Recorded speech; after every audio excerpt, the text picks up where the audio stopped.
Hey, this is a quick rundown of my little animation here.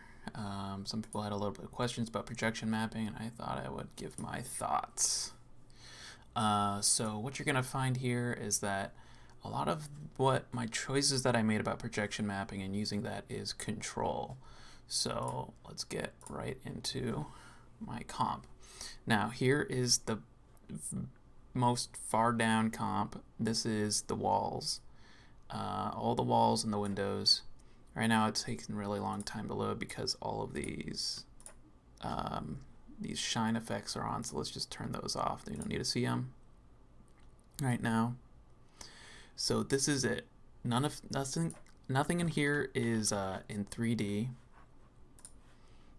Everything is just a 2D plane, and it's being animated across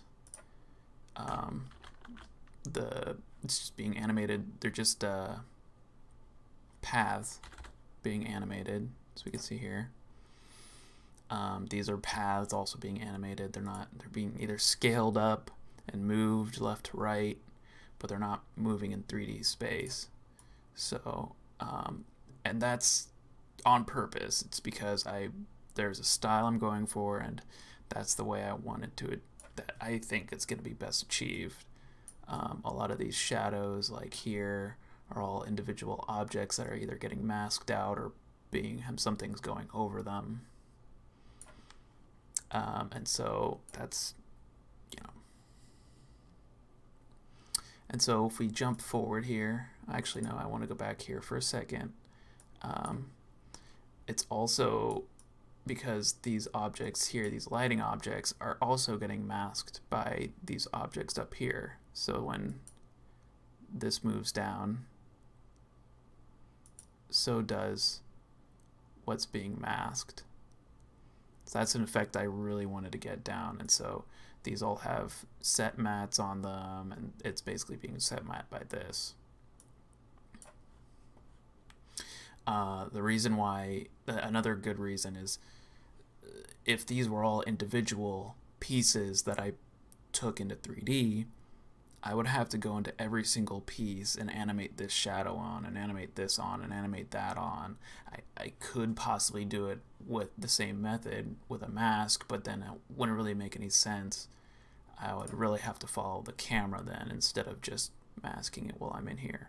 So here we're out here in the comp, where the camera is and the projection mapping is happening. And if you've watched the other tutorial on projection mapping, you'll see that this is very similar, where I have this grid, and you can see this goes back into the bus. Let's hide that. Let's look at the two views. This is where the bus goes.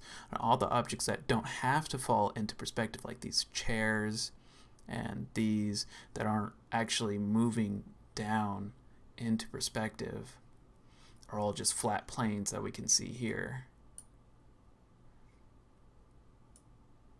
And if I move these down, you can see these chairs move down as well. And these seats have a lot of these comps turned off or hidden. But we can see here, these are individually animated. And again, like, a lot of this is just like this. It's not just about making it easier, it's just about how am I going to get that look that I want in the end.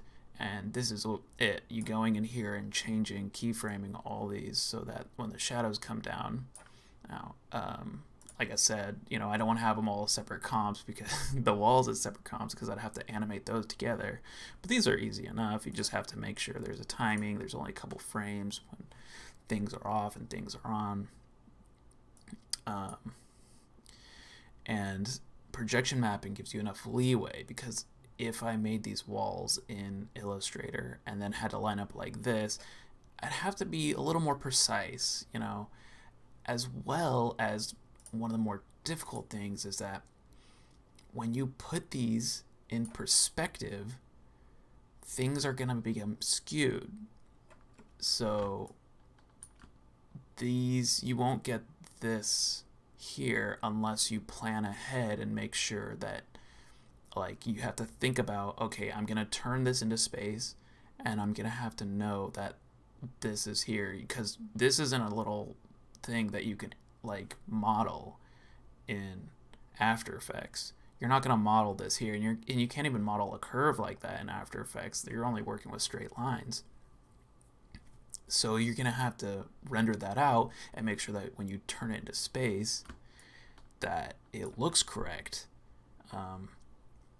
And projection mapping just forgoes all that because it's already, it's right here in not that comp, but it's right here in this comp. And when you projection map it, bam, now it's in 3D. I also wanted to add a detail that is similar to what I was talking about with the windowsills, was stuff like this up here, where these, if I was to make these objects, Illustrator objects, and put them in perspective, I would have to make, like, just for this wall, I needed 1, 2, 3 different separate objects that I would somehow have to finagle into this correct position. But in this situation, I just have 3 really simple objects that I only kind of need to get right. I need to put them in here, and then I need to turn on the projection. It makes it super easy.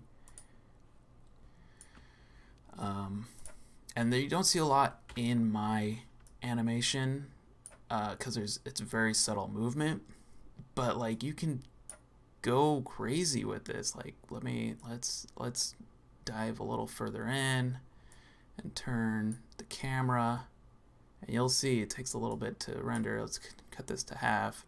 Projection mapping gets a little blurry, but you can see that it works really well, and you won't be able to tell nearly that much when it's animated until you get very close or you do very hard turns.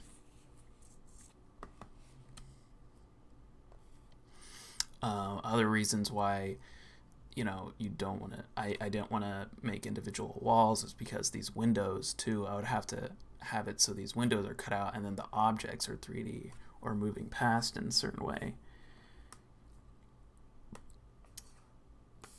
And so really it's all about the end goal. Like, what do you want for the end goal? Here we have in the last comp, I gotta delete this guy. In the final comp, I have these objects, these little shines that just flicker on and off just as the shadows move over them. And they're following these nulls that I just camera tracked. They're not even in 3D space, they're just camera tracked. And it's just something that it's there to achieve the goal of the look, and not because it necessarily makes sense in a 3D space, or it's not how something works. I'm just trying to achieve that goal, and then I move towards that. So hopefully that helped, and explained my method with this animation particularly. Any more questions, feel free to ask.